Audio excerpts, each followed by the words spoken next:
Hi everyone, welcome back again to my YouTube channel. My name is Kevin Saili. Di YouTube channel ini teman-teman akan menemukan informasi menarik seputar cryptocurrency. So if you trading cryptocurrency, make sure kalian subscribe channel ini. Teman-teman, welcome back again. Kali ini kita akan ngebahas kondisi fundamental terupdate, data yang penting yang perlu kita perhatikan untuk sepekan ini dan juga untuk di bulan ini. Jadi ada dua data penting. Yang pertama itu adalah data pengangguran, dan yang salah satunya nggak kalah penting itu juga adalah data GDP. Karena saat ini kita berbicara Amerika Serikat itu di kondisi diambang resesi ekonomi. Jadi banyak banget para pakar udah ngomongin soal resesi. Sebenarnya ada yang lebih serem daripada resesi ekonomi, yaitu kita ngebahas tentang stagflasi. Nah, stagflasi adalah salah satu kondisi market atau sebuah kondisi ekonomi yang bisa dikatakan jauh lebih serem daripada inflasi dan resesi ekonomi. Saya nggak tahu sih terus terang antara stagflasi dan resesi ekonomi mana yang lebih serem. Tapi yang pasti dua-duanya serem karena kita berhubungan dengan financial market. Artinya kita berbicara soal market yang mungkin itu akan lesu selama jangka waktu yang lumayan panjang. Jadi kalau misalkan pembahasan ini itu sebenarnya sekaligus menjelaskan ya bagaimana pandangan saya terkait dengan harga Bitcoin. Jadi kalau misalnya kita expect Bitcoin untuk buluran dalam waktu dekat, saya rasa nggak akan segampang itu. Karena balik lagi guys, untuk menstimulate harga Bitcoin bisa tinggi itu kita perlu demand, perlu permintaan. Nah, kalau misalkan warga di masyarakat dunia, nggak cuma di sini, tapi di Amerika, tapi di negara-negara lain juga, itu saat ini sedang kesulitan, dalam arti mereka lebih prefer untuk punya cadangan kas atau cadangan uang untuk bertahan hidup dengan masalah kenaikan harga yang kita bisa katakan bisa mengancam kehidupan mereka juga. Dari segi kebutuhan, dari segi rumah, dan lain sebagainya. So, di video ini kita akan bahas lebih detailnya kenapa bagi saya Bitcoin itu masih bearish dalam jangka waktu menengah ke panjang. Oke, nah jadi sebenarnya starting dari stagflation ya, mungkin saya pengen ajak teman-teman untuk mengenal stagflasi lebih jauh. Sebenarnya saya udah pernah bahas guys. Kalau misalnya kalian berkenan boleh sih mampir untuk nonton video pembahasan di sini. Jadi itu ngebahas tentang stagflasi. Itu penting lah untuk pengetahuannya teman-teman. Karena gini guys, kita ini sebagai warga masyarakat ya, kita berbicara kita hidup di sebuah negara. Negara itu kan pasti punya kepentingan. Kita pun sebagai masyarakat kita hidup pengen bisa istilahnya ya sukses ya, dalam arti dari segi materi kita pengen bisa ya punya kekayaan lah ya, kita ngomong fair-fairan aja dan nggak munafik gitu loh. Tapi kalau misalkan kita tidak ada pengetahuan dan pengetahuan kita lemah, itu justru berbahaya. Sebut saja misalkan contoh waktu krisis tahun 98. Sebenarnya pada saat krisis kita tahu dari pemerintahan itu kalau misalkan mereka prefer pegang dolar, ya kita bisa menjadi orang yang salah satu yang kaya mendadak gitu loh, karena kenaikannya tuh berkali-kali lipat pada saat krisis 98. Pertanyaannya adalah apakah pemerintah akan kasih tahu kita ke publik? Guys, karena kita sebentar lagi memasuki krisis ekonomi, tolong kalian beli dolar supaya kalian bisa selamat dari krisis ini. Kan nggak mungkin. Makanya di sini saya mengajak teman-teman untuk mengasah pengetahuannya dan membuka wawasan lebih lagi lah terkait dengan kondisi ekonomi ini. Jadi kita nggak cuma ngomongin soal Bitcoin-nya doang gitu loh. Kita nggak cuma ngomongin soal crypto project mana yang bagus gitu. Tapi kita juga harus berbicara soal kondisi perekonomian, karena money flow-nya itu yang menjadi sebuah kunci daripada pergerakan harga di pasar ya, kira-kira seperti itu. Nah, apa sih yang sebenarnya dikenal dengan stagflasi? Jadi sebenarnya stagflasi itu adalah sebuah kondisi yang kalau menurut pandangan para pakar itu jauh lebih serem ya.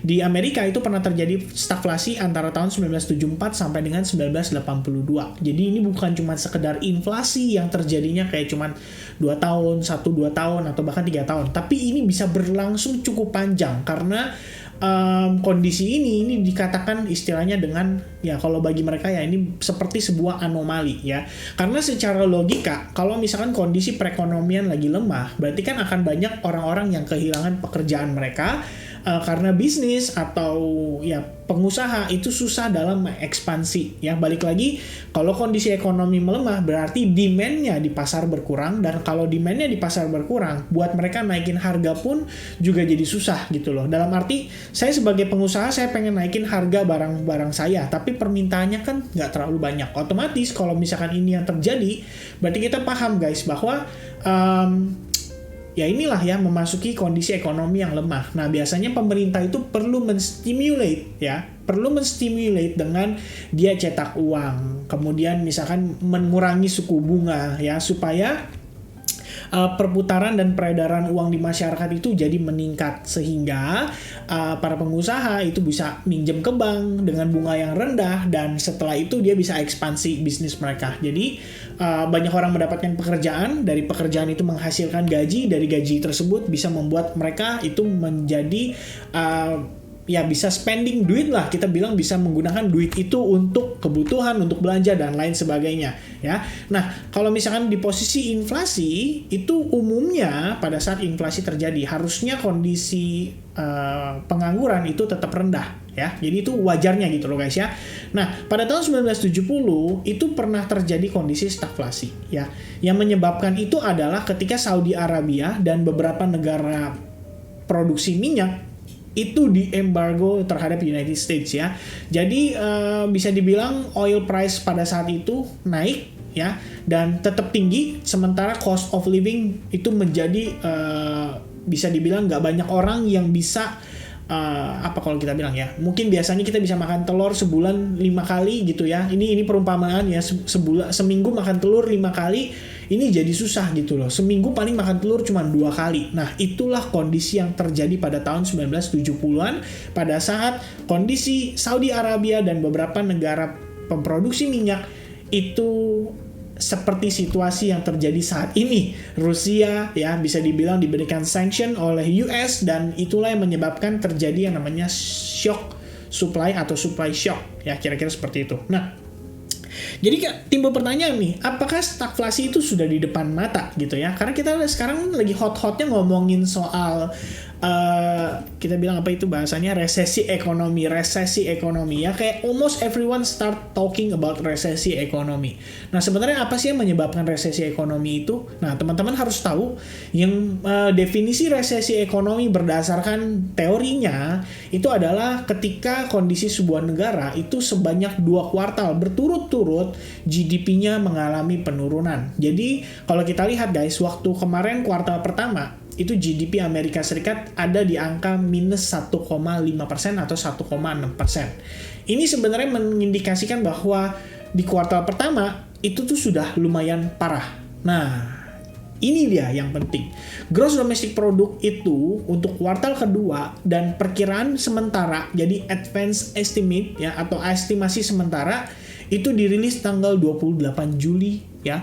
Dan kalau misalnya kita lihat 28 Juli, ternyata rilisnya itu cenderung lebih negatif dari angka minus 1,6%. Oke, berarti kita confirm market itu bakal punya potensi besar untuk collapse karena sorry ya teman-teman kalau saya harus ngomong apa adanya, karena ini memang sebagai warning juga buat kita semua. Jangan sampai kita saat ini melihat cuman sebatas apa yang kita lihat saat ini aja dan apa yang mau kita lihat. Kita sebenarnya harus bisa menganalisa ya at least mid term to long term juga, jadi kita tahu gitu loh arah perekonomian kedepannya seperti apa, kapan kita harus hati-hati, kapan kita harus agresif, kapan kita sebaiknya cash out dan gak terlalu banyak investment atau transaksi. Ini penting banget, like seriously ini penting banget.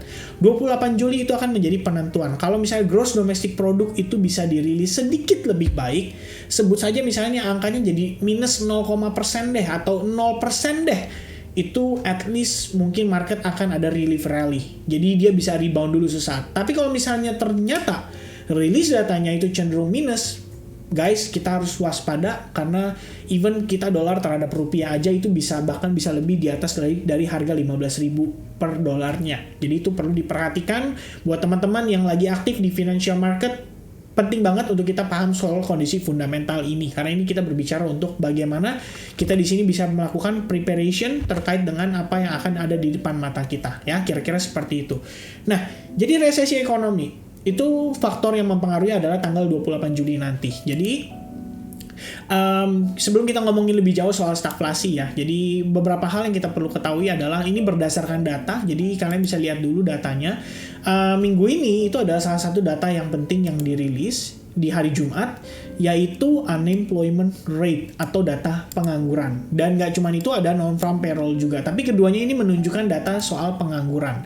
Nah, sebetulnya untuk kita mengukur stagflasi itu perhitungannya dari mana? Nah, ini saya kasih penjelasan ya sederhana teman-teman.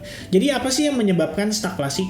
Kalau misalnya kondisi ekonominya lagi dalam keadaan ya kita bilang dalam keadaan kurang baik lah, karena kondisi inflasi yang meningkat terlalu tajam, terlalu tinggi, biasanya itu dibarengi dengan kondisi di mana pengangguran itu semestinya ya kita bisa bilang agak sedikit lah, jangan terlalu banyak gitu ya.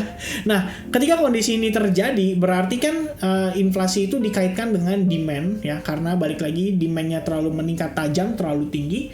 Makanya ketika inflasi terjadi itu biasanya the Federal Reserve kecenderungannya adalah menaikkan suku bunga ya. Selain dia menaikkan suku bunga, dia juga bisa dibilang ya intinya ini kebijakan moneter mereka ya, dalam arti mereka naikin suku bunga, selain itu mengurangi balance sheet dan lain sebagainya dengan upaya supaya mengurangi demand di masyarakat.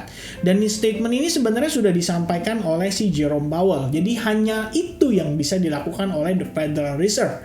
Dalam arti untuk mengatasi inflasi, mereka hanya bisa dengan menaikkan suku bunga dan lain sebagainya. Nah, sebenarnya kalau mereka naikin suku bunga, big possibility terjadi resesi ekonomi. Kenapa? Karena untuk pengusaha butuh cash flow, mereka mau pinjam ke bank, kreditnya itu jadi mahal ya. Buat orang-orang yang mungkin mau belanja rumah, mau beli rumah, itu kreditnya jadi lebih mahal. Dan otomatis akan mempengaruhi juga nih guys ya. Dalam artian para pengusaha akan slowing down, mereka akan slowing down, dan pastinya pengangguran itu akan meningkat gitu loh ya. Dalam artian ketika inflasi dibarengi dengan kondisi kenaikan suku bunga, itu biasanya efek jangka panjangnya adalah atau jangka menengahnya adalah pengangguran kemungkinan akan meningkat. Kenapa? Karena dengan demikian ketika pengangguran meningkat ya, harus diketahui dulu penyebabnya apa, yaitu ketika para pengusaha mengurangi investasinya mereka. Dalam arti mereka nggak akan terlalu aktif dalam ekspansi. Mereka akan lebih prefer untuk nge-keep uang mereka karena kenaikan suku bunga, which means jadi mahal untuk mereka investasi alat, untuk mereka beli pabrik, untuk mereka istilahnya sewa tempat dan lain sebagainya. Itu akan jadi lebih mahal. Dampaknya ke masyarakat itu adalah meningkatnya pengangguran. Jadi sewajarnya itu yang terjadi gitu loh ya. Nah, kondisi stagflasi itu lebih serem daripada inflasi dan resesi ekonomi. Kenapa? Karena inflasinya tinggi, ya, suku bunganya dinaikkan, harapannya adalah bisa mengurangi inflasi. Nah, suku bunganya naik, penganggurannya naik. Sudah penganggurannya naik, inflasinya nggak turun. Kenapa inflasinya nggak turun? Karena selain demand-nya akhirnya ditekan, balik lagi ya, demand itu adalah pengaruh dari pendapatan masyarakat. Jadi kalau masyarakat punya duit, otomatis demand meningkat. Itu sederhananya pemikirannya. Kalau misalkan pendapatannya nggak ada, otomatis demand berkurang. Dan kalau demand berkurang, harusnya dari segi harga juga bisa berkurang dong. Which means inflasinya bisa ditekan. Permasalahannya adalah ada satu lagi hal yang mempengaruhi, yaitu supply shock. Dan ini sudah disampaikan langsung oleh Jerome Powell, di mana Jerome Powell mengatakan adalah ada faktor yang tidak bisa kita kontrol atau kita kendalikan, yaitu faktor eksternal. Dan ini kita berbicara soal perang di Ukraina, slowdown di China, dan juga kondisi pandemik terakhir. Which means sebenarnya supply-nya ya. Karena supply-nya terbatas, berarti susah guys ya. Dalam arti harga tetap akan tinggi. Kenapa? Karena supply-nya sedikit, tapi permintaannya itu ya bisa dibilang permintaannya yang mungkin sedikit banyak menurun ya, karena kenaikan suku bunganya, karena tadi ya sudah saya jelaskan semuanya. Tapi supply-nya itu juga tetap terbatas. Dalam arti supply, kalau misalnya supply-nya terbatas, otomatis dengan demand yang semakin meningkat ya, otomatis harga itu pasti akan tetap naik. Nah, inilah yang menjadi permasalahan. Dan kondisi stagflasi ini itu nggak terjadi dalam waktu yang singkat, habis itu hilang dalam waktu yang singkat, tapi hampir 10 tahun. Kalau kalian perhatikan, ini yang ditandai dengan warna abu-abu, ini adalah kondisi resesi ekonomi ya.